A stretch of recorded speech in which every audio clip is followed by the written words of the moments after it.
Hello everyone, আসসালামু আলাইকুম। আজকে এই 4টা নারকেল মাছ নিয়েছি। এই নারকেল মাছগুলো আমরা ঘরোয়া পদ্ধতি দিয়ে হাত মাখায় রান্না করব। মাছগুলো হাত মাখা দিয়ে রান্না করার জন্য প্রথমে আমরা আলু নিয়ে নিয়েছি, তারপর মাছ দিয়ে দিব।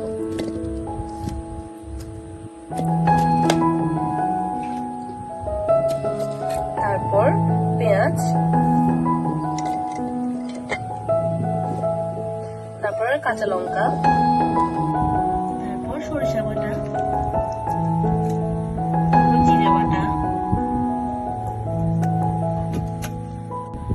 তারপর শুকনো লঙ্কা,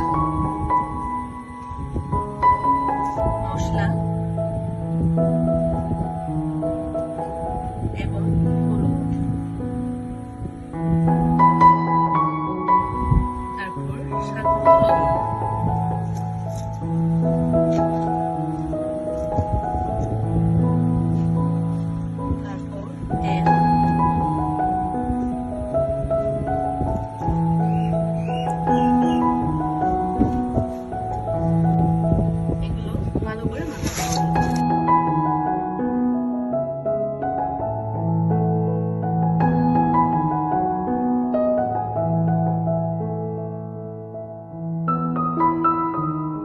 কিছুক্ষণ বয়েল করার পর কালারটা এরকম আসবে।